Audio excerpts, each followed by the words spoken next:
los aspectos más importantes que nosotros hemos ido perdiendo de vista es que Dios es justo. Y a veces se nos olvida eso. Y cuando digo olvida, no es que a ti se te olvide, sino en la exposición de la palabra cuando nosotros predicamos. Y desgraciadamente este último tiempo, cuando hablo de este último tiempo, no me refiero a meses ni años, sino que quizás décadas, en que el mensaje se ha ido desvaneciendo un poco y hemos generado en las iglesias, y cuando hablo de las iglesias me refiero a las iglesias cristianas, básicamente, no denominacional, sino cristianas, en que el mensaje ha ido siendo un poco diluidos, ¿ya? Y hemos ido entregando un mensaje, si bien es cierto, tratamos de entregar un mensaje esperanzador, de ánimo, de gracia, de bondad, que bíblicamente son así, pero hemos ido perdiendo la esencia principal de lo que es el mensaje mismo, porque el evangelio son buenas noticias. Eso es evangelio. Evangelio es buenas noticias. Es lo que significa. Cada vez que hablamos del evangelio, hablamos de buenas noticias. Pero si hablamos de buenas noticias, ¿bajo qué contexto? Si son buenas noticias, bajo un contexto en que también hay una situación que no es buena, donde nuestra realidad está afectada y necesitamos buenas noticias. Buenas noticias son como cuando prendemos la televisión y vemos las noticias y nos encontramos con una realidad que no son buenas en todos los sentidos, tanto en el económico, en el social, en la violencia, en la distorsión, en las guerras, en todo eso. Y nos encontramos con que las noticias no son buenas noticias, pero pensamos el evangelio son buenas noticias. Pero vamos perdiendo una perspectiva correcta. Y son buenas noticias bajo el contexto de lo que Jesús enseñaba, y es lo que me gustaría que pudiésemos ver hoy día en la mañana.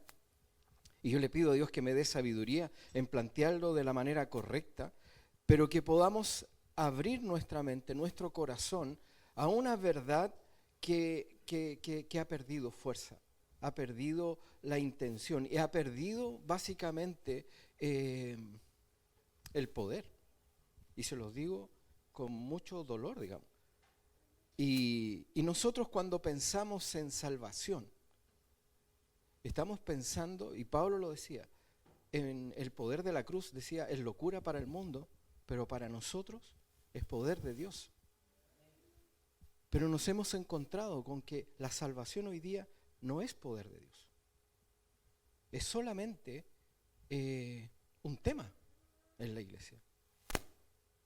Es un ticket para entrar a la iglesia o quizás ir al cielo. Pero no hemos entendido qué es la salvación. ¿Y por qué Pablo enseñaba que la salvación es poder de Dios? Yo no sé si ustedes conocen, han escuchado hablar acerca de John Wesley. ¿Alguien ha escuchado? Juan Wesley es un predicador, pastor, que es el fundador, entre comillas, voy a utilizar la palabra, fundador de un movimiento que hoy día es conocido como los metodistas. ¿Han escuchado? Yo digo fundador de un movimiento metodista, aunque él no se considera fundador de ese movimiento metodista. Es más, él entregó un mensaje diciendo que ojalá la posteridad se olvide del metodismo y que no sea algo que quede en la historia de la iglesia. Él era un personaje muy particular, inglés, 1700. Él tenía un hermano que se llamaba Charles Wesley, Juan Wesley.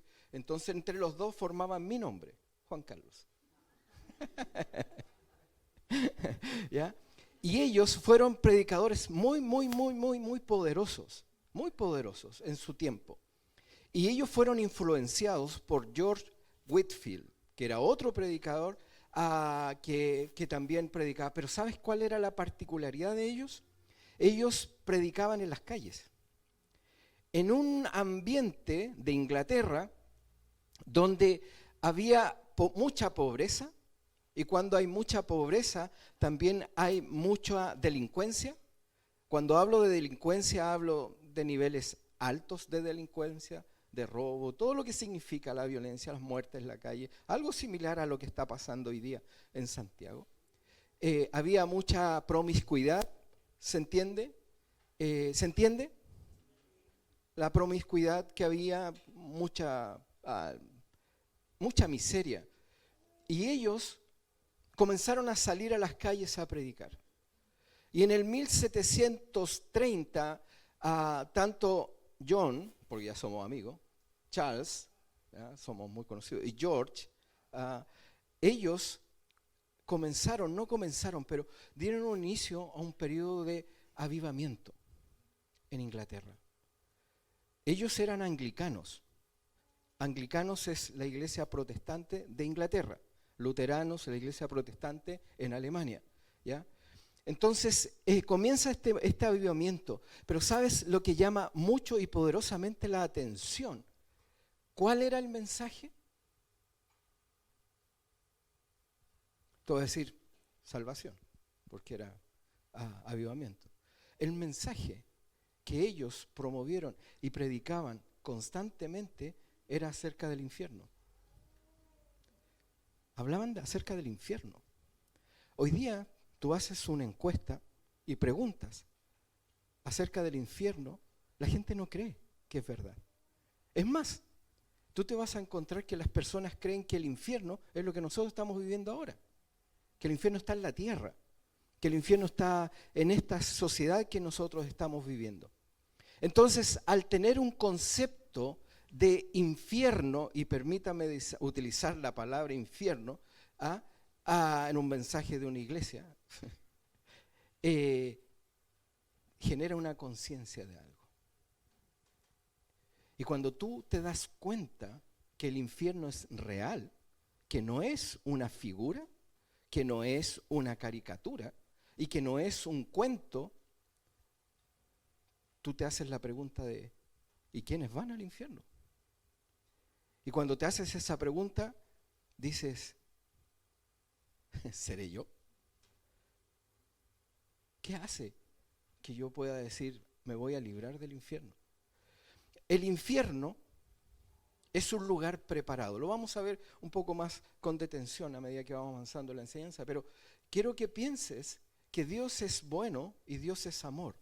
Pero la Biblia también declara que Dios es fuego consumidor, que Dios es justo y que Dios recompensa el pago de las obras de las personas.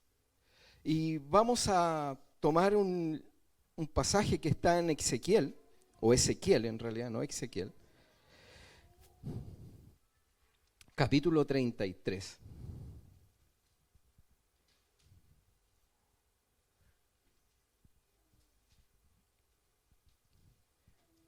Ezequiel, capítulo 33. Voy a leer de versículo 8 en adelante, pero me voy a concentrar en solo 2 versículos. Dice, cuando yo diga al impío, impío, ciertamente morirás, si tú no hablas para advertir al impío de su camino, ese impío morirá por su iniquidad, pero yo demandaré su sangre de tu mano. Versículo 9.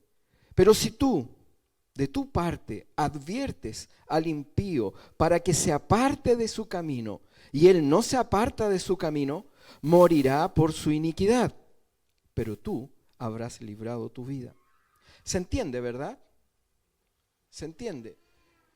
Está Ezequiel hablándole al pueblo y le está diciendo, el impío, ciertamente Dios ha declarado que el impío va a morir. Entiéndase impío por todos aquellos que hacen lo que no es agradable delante de Dios. Diga impío todos aquellos que no andan en la voluntad de Dios, díganse de el impío aquel que no considera a Dios en sus caminos. Cualquier persona que viva su vida lejos de Dios, lejos de la intención de querer agradar a Dios, lejos de querer usar los recursos que Dios ha provisto para su vida y poder andar de una manera y una conducta conforme a lo que Dios ha diseñado, es un impío. Y ese impío, por consecuencia y declaración de Dios, ¿qué va a ocurrir con él? Claro, justamente. Va a morir. ¿Quién lo dice? Ezequiel. ¿Pero voz de quién? Voz de Dios. Ahora, versículo 10. Y tú, hijo de hombre, di a la casa de Israel, así habéis hablado, dice, así habéis hablado diciendo, ciertamente nuestras transgresiones y nuestros pecados están sobre nosotros, y por ellos nos estamos consumiendo. ¿Qué pues podremos, dice, cómo pues podremos vivir? Entonces la pregunta a esa afirmación dada por Dios tiene que ver con, wow, si vamos a morir, ¿qué podemos hacer para vivir? Porque si bien es cierto, está la condenación de la muerte producto de tus pecados, ¿hay posibilidades de vida? Versículo 11. Diles, vivo yo, declara el Señor Dios, que no me complazco en la muerte del impío, sino que el impío se aparte de su camino y viva. Volveos de vuestros malos caminos, porque habéis de morir, oh casa de Israel. Padre, en el nombre de Jesús, oramos para que tu Espíritu Santo venga sobre nosotros y nos traiga esa verdad que viene del cielo. Sabemos que hay condena producto del pecado, pero también hay vida a través de Jesús. Pero queremos entender, Dios, esta realidad y lo que significa para nuestra vida. No queremos obviar enseñanzas fundamentales en nuestra vida para entender de qué hemos sido salvados. Padre, danos de tu Espíritu Santo para entender. Ayúdanos que en la simpleza de las palabras pueda haber poder para transformar nuestro corazón. Y que haya salvación para aquel que no la tiene. En el nombre de Jesús. Amén. Es interesante que hay un juicio de parte de Dios. Y cuando nosotros no hablamos regularmente de esta realidad, si tú vas al Antiguo Testamento, tú vas a la ley, tú te vas a encontrar con las advertencias. Dios a Adán, Deuteronomio, le dice a Moisés, si ustedes hacen esto, van a heredar, van a recibir vida, van a ser bendecidos, va a haber abundancia para ustedes. Si cumplen cada uno de los mandatos, si me buscan, si de verdad buscasen de mí, van a tener todo esto, toda esta bendición. Pero si me ignoran, si me dejan fuera, si no consideran mis caminos y mis mandamientos, van a recibir todo esto que ha sido diseñado para los pueblos que no me conocen. Entonces la advertencia para Israel era andar en el camino de Dios. Y de momento en que no lo hiciesen, iban a recibir todo el castigo que no estaba preparado para ellos, sino que estaba preparado para los pueblos que no honraban a Dios, que no buscaban a Dios o que no era su Dios particularmente. ¿Se entiende? Eso era el mandato que tenían. Debían andar en los caminos de Dios, guardar los mandamientos, guardar mandamientos que tienen que ver con normas que eran beneficiosas para su propia vida. Eran de beneficio y eran vida porque iba a traer consigo mismo bendición. Iban a ser prosperados, no necesariamente, pero también económicamente, en sus tierras, en sus vidas, en todo lo que ellos fuesen, como nación y como pueblo, como individuo. Pero si no lo hacían, todo lo que había sido preparado para los pueblos que no temían de Dios, iban a caer sobre ellos. En Mateo capítulo 25, 41, voy a leerlo.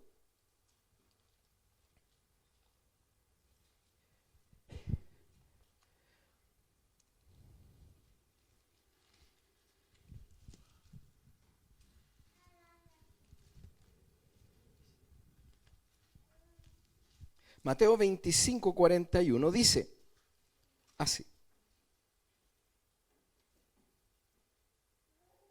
Dice el versículo, entonces dirás, Jesús hablando, entonces dirás también a los de su izquierda, apartaos de mí, malditos, al fuego eterno. El fuego eterno, ¿qué es? ¿Qué es? ¿Qué es? El infierno. El infierno. Cuando hablamos de este fuego eterno, estamos hablando del infierno. Y Jesús está en el contexto hablando acerca de esto. Y Él dice que va a haber, y si tú lees el contexto, de que hay un juicio y un juicio final. Hay una condena. Y dice, y le dirás a los de tu izquierda, dice, apartaos de mí, malditos, al fuego eterno, que ha sido preparado, ¿para quién? Para el diablo y sus ángeles. Hay un lugar llamado infierno y que tiene diferentes nombres, pero particularmente infierno, donde ha sido preparado para Satanás y sus ángeles, vale decir Satanás y los demonios. Es un lugar de condena, de sufrimiento, donde el dolor no va a cesar, donde te vas a quemar y no te vas a consumir, donde no hay esperanza. No es una figura literaria que va a decir tú vas a vivir sin Dios, por tanto vas a sufrir al saber que no tienes la posibilidad de ver a Dios. No, es sufrimiento donde dice el fuego no va a apagarse, un lago de fuego y de azufre, que es permanente dolor y constante sufrimiento y eterno sufrimiento, donde no va a haber fin. Ya no va a haber fin, no va a ser solo un periodo, no van a ser 70 semanas, no van a ser 3 años y medio y 3 años y medio. Va a ser un fuego eterno, donde las personas, particularmente Satanás y sus demonios, han sido preparados para ser enviados. ¿Se entiende? ¿Cuándo va a ser enviado? ¿Cuándo va a ocurrir? El día del juicio final. El día del juicio del gran trono blanco, cuando todo llegue a su fin, donde la tierra y el cielo pasarán. ¿Se entiende? Donde después de eso habrá cielo nuevo y tierra nueva. ¿Me entiendes? Ese lugar que ha sido preparado para Satanás y sus demonios también va a albergar todos aquellos que han rechazado a Dios como su Dios. No se trata de ser buenos o malos. No se trata de hacer lo bueno o de hacer lo malo. No se trata de cómo tú vives. La condenación del hombre no tiene que ver con cómo vives. Dice, yo soy un buen hombre, una buena mujer. No me porto mal. Soy fiel a mi esposo, fiel a mi esposa. Soy un buen padre, una buena madre. Trabajo. No le pido prestado a nadie. Tengo mis deudas impecables. Mis hijos estudiando en buenos colegios. Les he educado, paso tiempo, les he enseñado. ¿Me entiendes? Soy una buena persona. Esa persona, que puede ser tú, por definición, está destinada al infierno. Amén. ¿Tú crees eso? ¿Tú crees eso? ¿Están seguros? ¿Por qué ahora no dicen? Pues si estuviera hablando de sanidad, usted estaría diciendo, amén, aleluya, Dios me ha sanado. Y danzaríamos y todo el asunto. Pero estas palabras no generan eso. Genera temor. Genera dudas. Pero el infierno está diseñado para todos aquellos que no han considerado a Dios en sus caminos. ¿Me entiendes? Hay un día que va a ser un día difícil. La Biblia lo llama en el Antiguo Testamento el día del Señor, el día de juicio. Voy a leer a Mateo 24.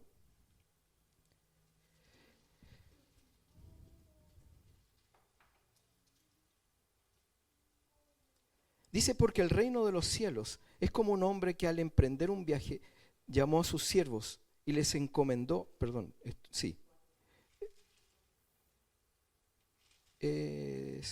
estoy acá. Sí, 24, estaba equivocado.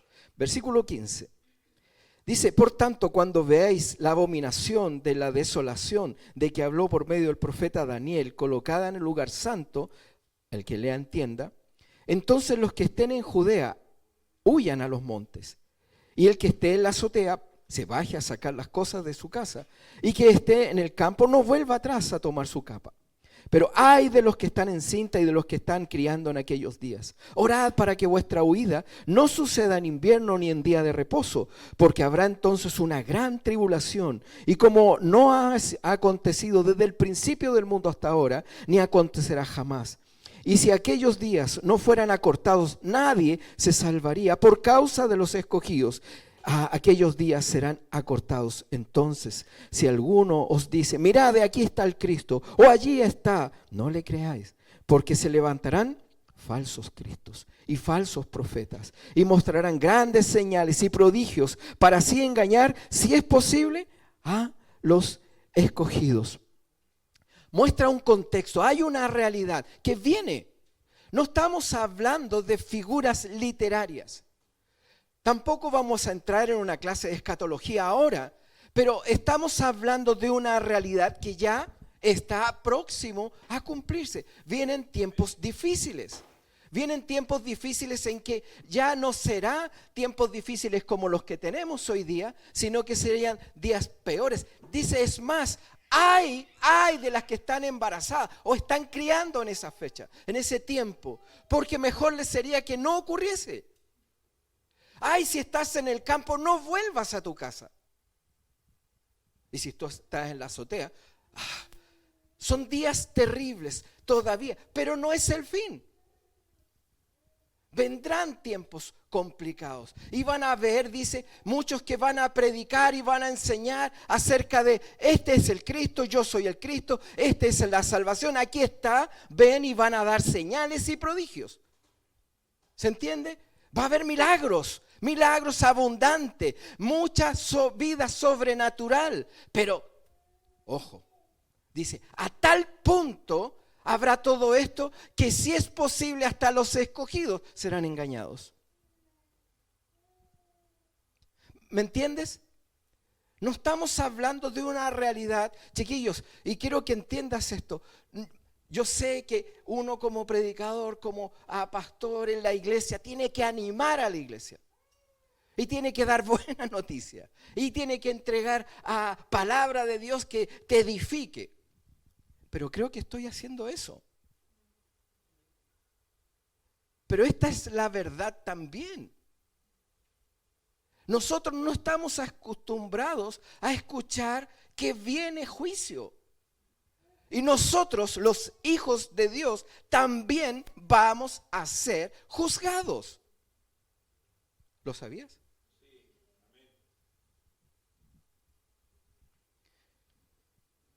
Cada uno de nosotros va a ser juzgado. Todos van a ser juzgados. Pero ese día va a llegar. Ese día va a estar acá. Está pronto por suceder. ¿Y sabes qué? El tema es que ese día va a llegar. Mira, Joel, yo sé.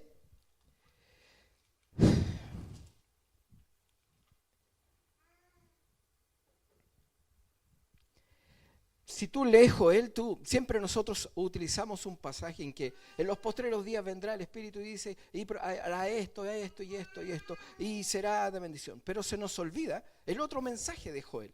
Y Joel, en el capítulo 1, versículo 15, dice, ¡ay de ese día! ¡Ay de ese día! ¿Les suena? Jesús hablaba de los ay. Juan en Apocalipsis hablaba de los ay. ¡Ay de ese día! ¡Ay de ese día! No es un día de celebración. No es un ¡ay, qué bueno! Es ¡ay de dolor! ¡Ay de angustia! ¡Ay de juicio! Dice el versículo 15, ¡ay de ese día! Porque está cerca el día del Señor y vendrá como destrucción el Todopoderoso. Como destrucción del Todopoderoso. Vendrá ese día en que ocurrirá en que ya nada más. Y será el día en que habrá destrucción. ¿De parte de quién? del Todopoderoso. Después continúa en el capítulo 2, dice: tocad trompetas en Sión, sonad alarma en mi santo monte, también todos los habitantes de la tierra, porque viene, dice, el día del Señor, porque está cercano. Está cercano ese día, el día de juicio, el día de condena. Ay, ay, ay, ay, ay, ay, ay, ay. ¿Qué decía Jesús? Van a ocurrir y va a haber, este día va a ser difícil, va a ser un día complicado. Y no se refiere a un día, ¿ya? Se refiere al día en que se va a manifestar. Y dice que van a haber, incluso van a haber aquellos que van a decir: sí, Cristo vino, oh, está viniendo, ahí está, sí, vamos, vamos. Y dice, van a ocurrir señales y prodigios al punto que los hijos de Dios, incluso los escogidos, dice, van a ser engañados. La pregunta es, ¿qué tan preparado estás tú para ese día? ¿Qué preparado estás en tu mente, en tu corazón, en tu vida para un día de juicio?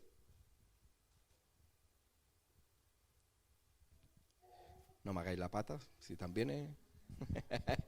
Gracias, Héctor.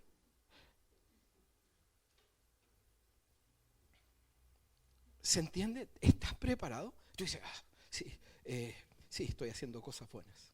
Sí, sí, no, yo voy a la iglesia, yo oro. Yo recibí a Jesús. Ayer contaba en la academia que hace muchos años atrás, estábamos recién casados con mi esposa, llevamos 1 o 2 años casados y llevamos 33 años casados. Así que hace 31 años atrás estábamos en Melipilla. ¿Conocen Melipilla? ¿No conocen Melipilla? Melipilla, acá yendo a la costa, y estábamos trabajando en una campaña evangelística, ¿ya? En una población, La Foresta, por si acaso. Y ahí íbamos un grupo de Santiago, entre los cuales estaba yo, era un grupo más o menos, y estábamos trabajando porque se iba a comenzar una iglesia allá. Y teníamos una semana de campaña. Y los mensajes evangelísticos, los típicos, ¿ya?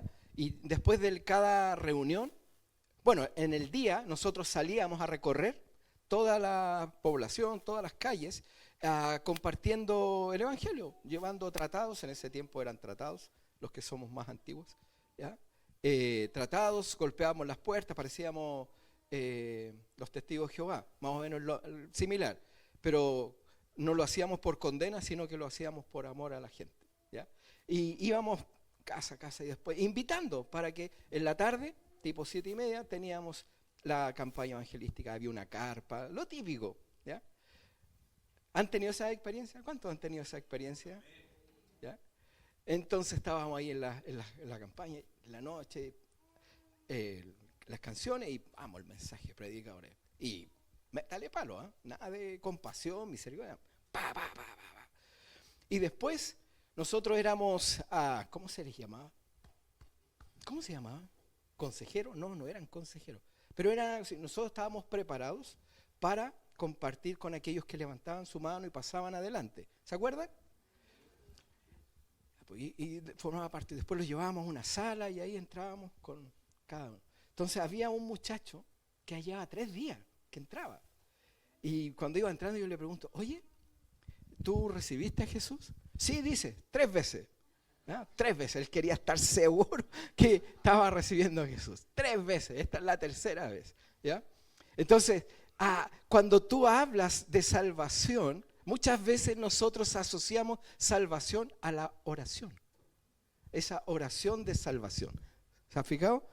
¿Cuántos quieren recibir a Jesús? Ya, levanta la mano. Ok, haz esta oración conmigo. Señor Jesús, reconozco que soy pecador. Reconozco que por mis propias fuerzas yo no puedo alcanzar el cielo. Pero Jesús murió por mí, derramó su sangre para que yo pudiese ser limpio de mis pecados y pueda ser salvo de mi maldad. Te pido, Jesús, que vengas a mi corazón, entres en mi vida y habites en mi vida para que me proveas del Espíritu Santo y poder vivir una vida digna de quien es un hijo tuyo. ¿Cierto? Amén. ¿Quién la hizo? ¿Ya? Una oración. Y nosotros decimos, se convirtió, ¿cierto? ¿Sí o no? Ya, pues, sean honestos, ¿sí o no? A lo mejor tú lo hiciste también, ¿ya? Entonces decimos, ya ahí está, la oración de salvación. Y quedamos tranquilos. Decimos, no, es salvo. Y después tienes que seguir con todo el proceso de acercarte a la iglesia, formar parte de la iglesia y tener una vida. Y para nosotros como que ya es hijo de Dios. Pero la verdad que no funciona así. No estoy diciendo que no se haga o está mal hacerlo. Pero la salvación no tiene que ver con la oración de salvación. Tiene que ver con el corazón. Tiene que ver con la necesidad y la realidad que tú tienes. Las buenas noticias es que en tu condición estás perdido. Las buenas noticias tienen que ver con que lo que tú has vivido y de la manera en que tú has vivido, estás condenado para el infierno. ¿Se entiende? Las buenas noticias tienen que ver con eso. Porque son buenas. Porque Jesús murió por nosotros. Por cada uno de nosotros. Isaías 53 dice lo siguiente. Lo voy a leer.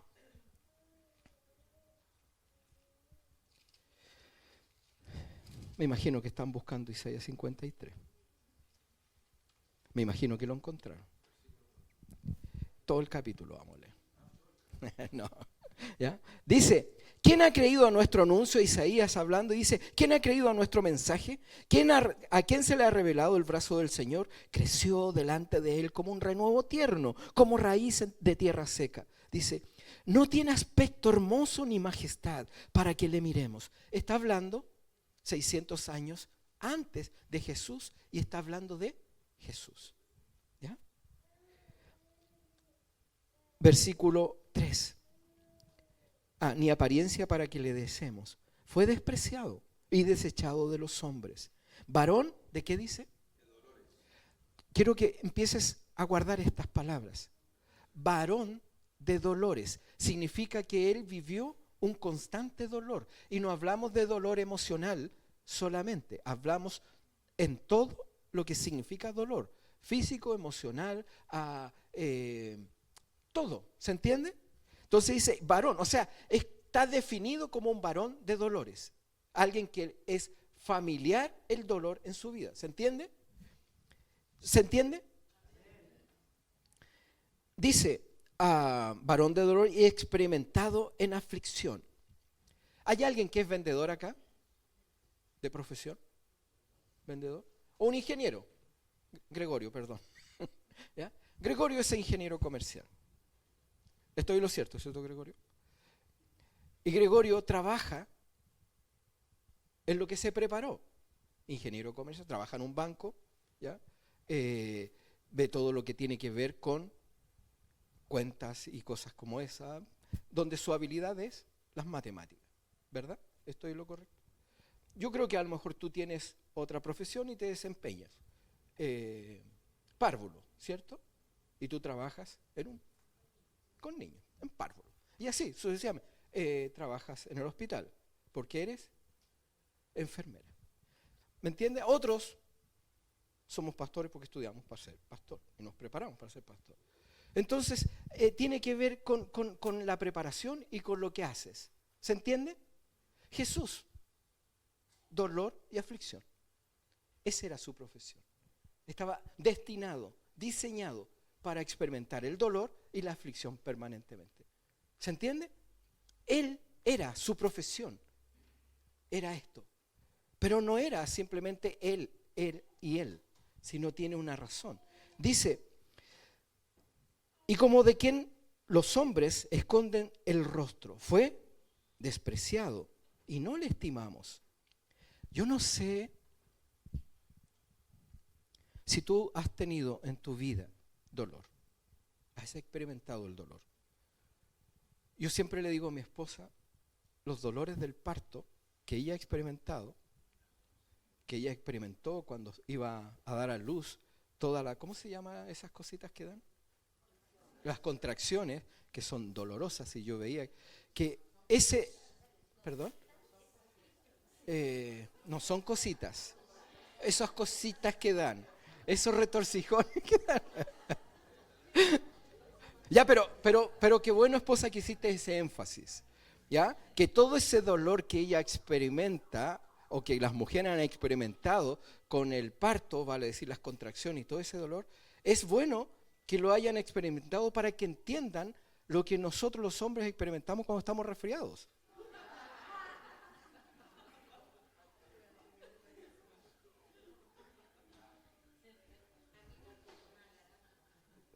Pero sí o no, hombres, que nosotros cuando estamos resfriados es terrible. Ya, pues, Pablo, te están tomando la mano y te están apretando la mano. ¿Ya? Entonces, pero Jesús dice que era permanentemente el dolor. Ahora, cada uno en tu vida, más allá del parto, hablamos de dolores que tú experimentas en tu vida, experiencias, situaciones que han provocado dolor. ¿Has pasado por ello? ¿Sí? Traumas, qué sé yo. Las aflicciones, probablemente también has tenido en tu vida. A veces tú dices, oh, ¿cuándo va a parar este tiempo? Es que tú te afliges, y no ves, y no ves, y no ves. Y la situación cada vez más, ya sea cual sea, te aprieta, y como te va sacando el aire y tú necesitas que eso pare. Y no para. Dice, varón de dolores, experimentado en aflicción como de quien esconden el rostro, fue despreciado. ¿Alguna de ustedes ha tenido la experiencia de ser despreciado? ¿Sí? ¿Cómo se sienten cuando son despedidos del trabajo? Se siente mal, ¿eh? Bueno, yo tengo experiencia en eso. ¿Ya? Dice, ¿con quién escondemos el rostro? Despreciado y no lo estimamos. Son cosas que forman parte a veces de nuestra vida. Y sabes que nosotros cargamos con ello. El dolor, la aflicción, el desprecio, no sé, diferentes cosas, el abandono. ¿Ya? Jesús dice, él estaba experimentando, él era experto en esto. Y continúa, y ves el 4, dice, ciertamente él llevó, ¿qué cosa?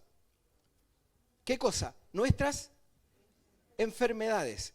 ¿No sabía lo que dice? Dice, versículo 4, ciertamente él llevó nuestras enfermedades. ¿Hay alguien enfermo? ¿Hay alguien enfermo? ¿Hay alguien que llegó con enfermedad? Cuando digo enfermedad, no es que le duele el estómago. No es que tiene un dolor de cabeza, a no ser que sea un estado permanente de dolor de cabeza. Pero, ¿hay alguien enfermo? Dice, ciertamente él llevó nuestras enfermedades y cargó nuestro dolor. Dice, nuestros dolores. Con todo nosotros lo tuvimos por azotado, por herido de Dios y afligido. Mas el herido fue por nuestras transgresiones.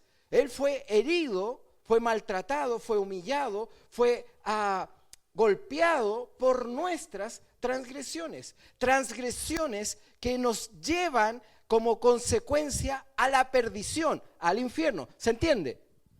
Es eso lo que nos lleva como herencia a la perdición, al infierno, por nuestras transgresiones, porque no cumplimos lo que debíamos hacer, de la manera que debíamos hacer y en el momento que debíamos hacerlo, porque somos transgresores, porque estamos lejos de Dios y vivimos solo para nosotros, bajo nuestros propios paradigmas, bajo nuestros propios intereses, sobre todo nuestros propios deseos.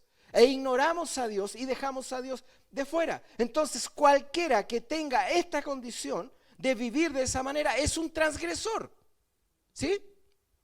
Y estás condenado al fuego eterno, al infierno, que fue creado no para el hombre, sino para Satanás y sus demonios. Eso dice la Biblia, la palabra de Dios. Amén. No lo digo yo. Y continúa y dice, mas el herido por nuestras transgresiones, molido por nuestras iniquidades, y el castigo de nuestra paz cayó sobre él. Y por sus heridas hemos sido. Lo voy a leer de nuevo, porque parece que no quedó muy claro. Dice, él fue, más herido fue, por nuestras transgresiones, ¿sí? El castigo de nuestra paz cayó sobre él. Y por sus heridas hemos sido sanados. O sea, aquel que estaba enfermo por Jesús es sanado. ¿Se entiende? Y cuando hablamos de sanidad que da Jesús, es una sanidad permanente, ¿o no? Dice, el castigo de nuestra paz cayó sobre él. Nosotros no vivíamos en paz con Dios, pero a través de Jesús obtenemos la paz. ¿Sí? ¿Tú sabes cuál es nuestro mayor tesoro? ¿Cuál es nuestro mayor tesoro que nos ha dado Jesús?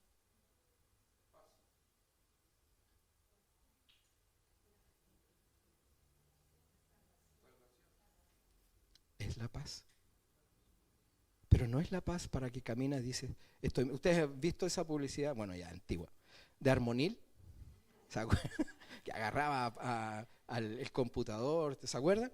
No es esa paz que da así como tú vas por la vida tranquilo, en paz. Pasan las cosas, un accidente y tú vas, caminas, las cosas caen a tu alrededor y tú sigues caminando, porque nada te altera, nada te afecta. No está hablando de esa paz, es la paz con Dios. A través de Jesús nosotros logramos la paz.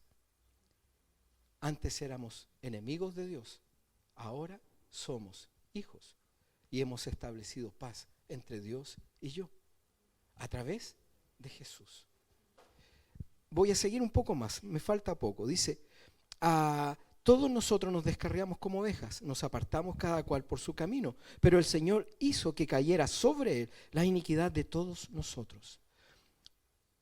¿Tú logras entender lo que significan las buenas noticias?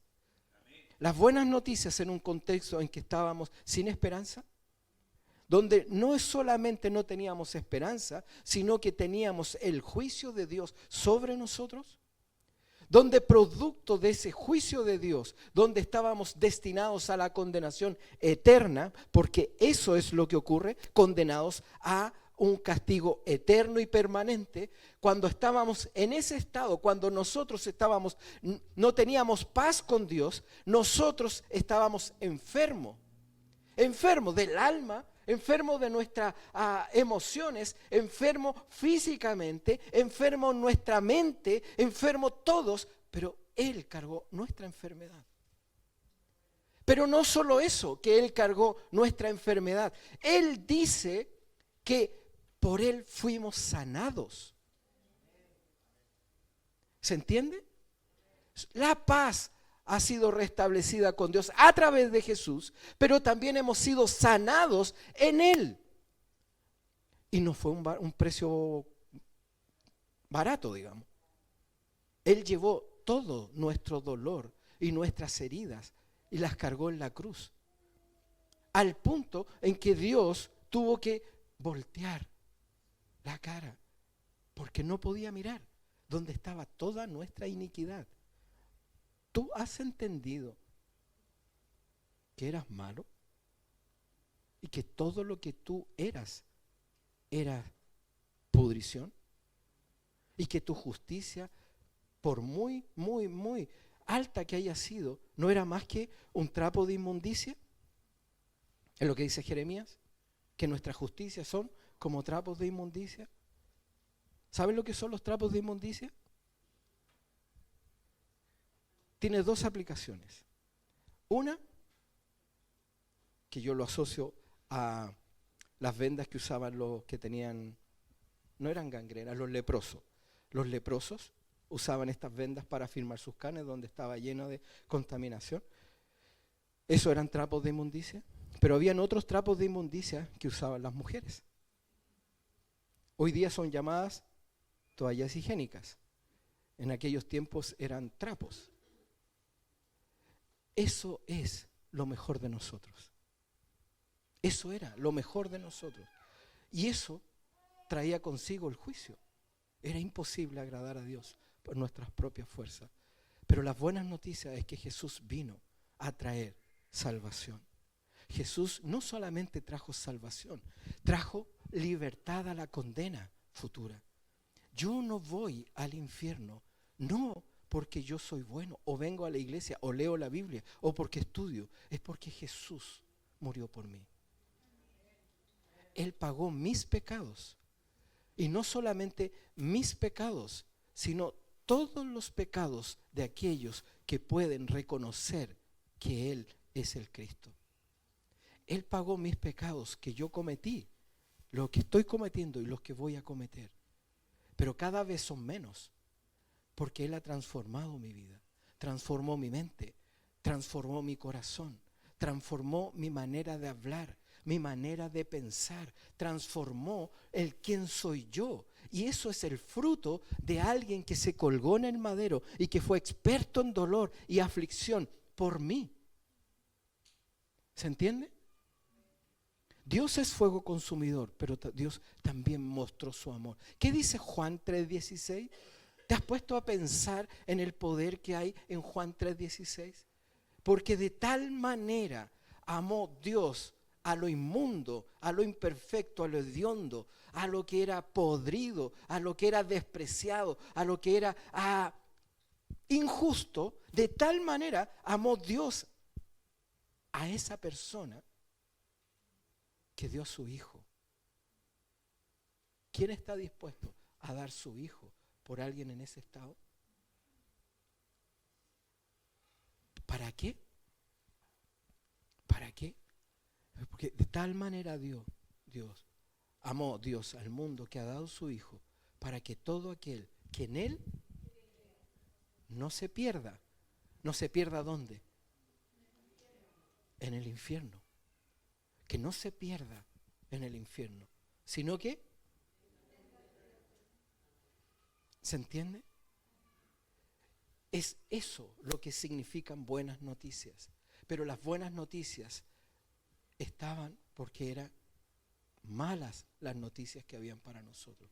Ahora, tú dices, sí, yo he recibido a Jesús. Yo le he pedido que Él sea mi Salvador. ¿Qué significa eso entonces? ¿Qué significa eso?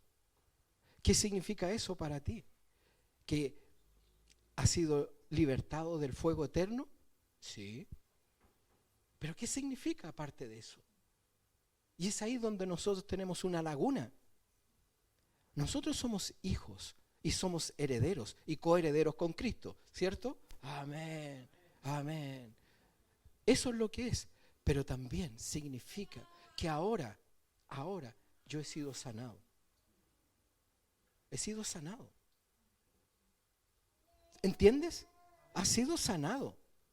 Por su herida nosotros hemos sido sanados. Por su llaga fuimos curados. Por su sufrimiento hemos establecido paz con Dios. Y eso trae como consecuencia que seamos hijos. Pero ¿sabes qué? Debemos vivir conforme a eso. No es simplemente, no hay condena, ya no voy al infierno. Yo debo vivir conforme a esa realidad. ¿Sabes? La salvación pagó un alto precio. El infierno es una realidad. ¿Sabes qué? Hay gente que hoy día, si se muere, hoy día, en este momento, y gente está muriendo, se está yendo al infierno. Y muchos de ellos quizás jamás han escuchado de que Jesús murió por ellos.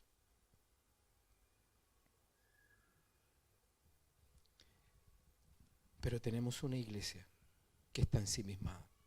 Una iglesia que piensa solamente en ella, en sus necesidades, en lo que ellos quieren. Y no están haciendo lo que Dios dijo. Aquel que hace lo indebido y tú no le dices que necesita arrepentirse y cambiar, su sangre será demandada de ti. Pero si tú, a pesar de que le has dicho, dices, y no se vuelve de su mal camino, dice, tú has quedado libre de él. Yo te pregunto, ¿tú recibiste a Jesús en tu corazón? ¿Tú tienes salvación hoy día? ¿Tú tienes paz con Dios? ¿Tú has heredado el cielo? ¿La vida eterna con Dios? ¿Sí? ¿Tú sabes que Cristo viene de nuevo? ¿Y sabes que viene el juicio con Él? ¿Y tú sabes que los hijos de Dios también van a ser juzgados? ¿Lo sabes? Pero se nos olvida. Pero se nos olvida. Porque nosotros vamos a ser juzgados. Tanto buenos y malos. Los buenos, nosotros, entre comillas, vamos a ser juzgados. Pero no para condena. No para condena. Pero los otros sí para condena. Y van a ir definitivamente al infierno. Había más pasajes que quería compartir contigo, pero ¿sabes qué? Yo oro para que el Espíritu Santo ilumine esta verdad en tu corazón. Porque tú dices, sí, yo soy salvo. Pero ahí no ha terminado. Porque tú todos los días, estás con alguien que se va al infierno.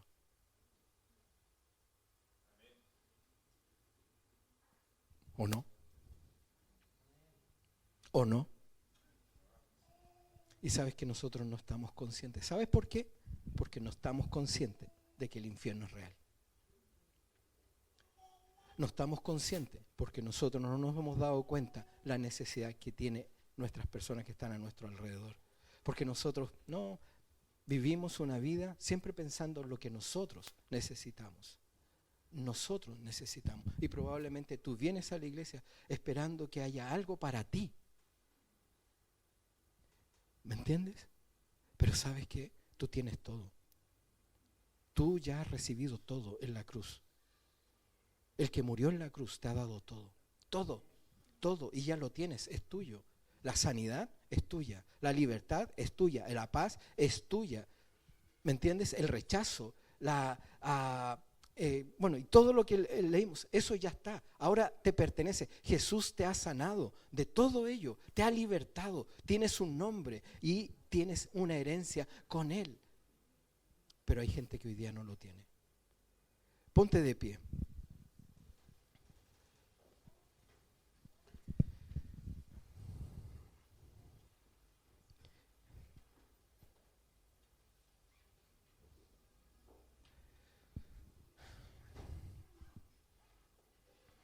Cierra tus ojos, por favor.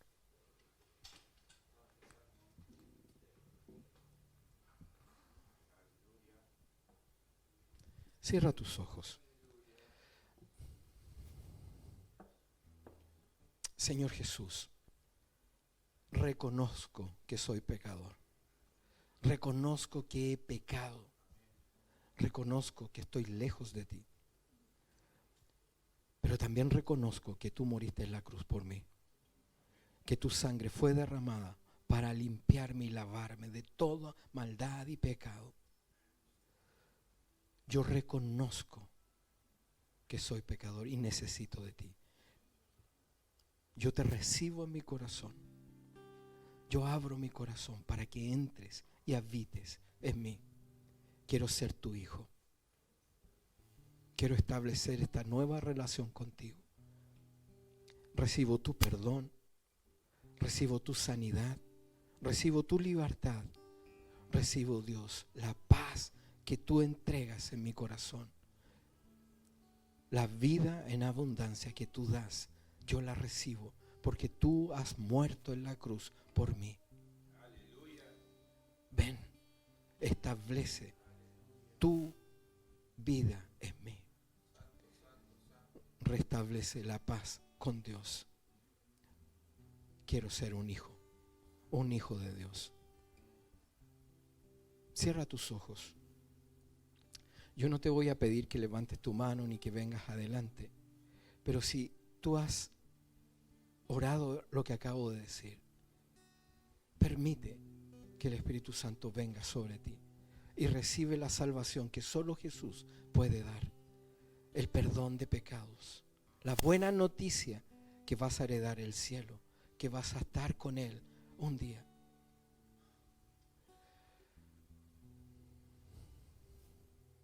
con los ojos cerrados.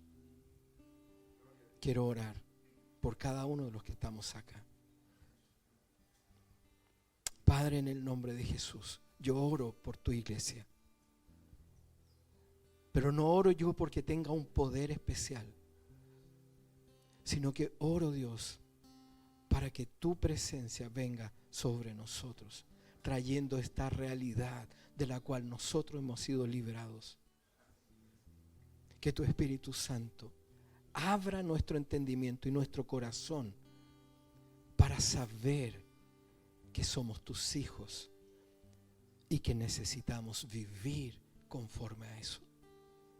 Danos el valor para poder compartir el mensaje de salvación con aquel que está a mi lado, con aquel con el que yo trabajo, con el que yo comparto día tras día, que quizás no muestra ni el más mínimo deseo de buscar a Dios, pero a veces está escondido en el fondo de su corazón la miseria, la oscuridad, las heridas, las enfermedades, toda la ausencia de paz.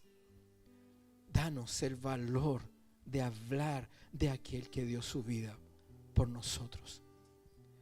Que tu reino venga, Dios, sobre nuestras vidas, sobre los que están a nuestro alrededor, sobre nuestra familia, sobre aquellos, Dios, que hoy día se van al infierno.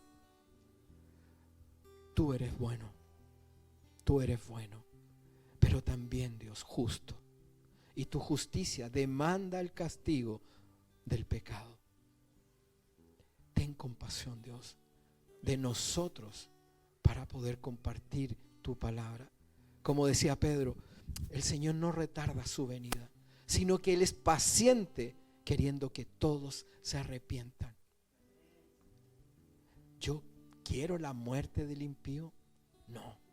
Apártese de su camino.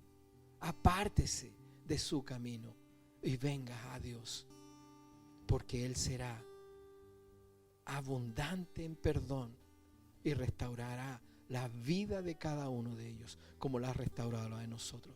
Padre, en el nombre de Jesús, que tu salvación llegue a nuestro lugar, que la salvación llegue a nuestra casa, que la salvación llegue en nuestros trabajos, a nuestras oficinas, Dios, a la universidad, al colegio, que la salvación llegue en nuestros barrios, en nuestros vecinos, que tu salvación sea manifiesta, Dios, en este tiempo.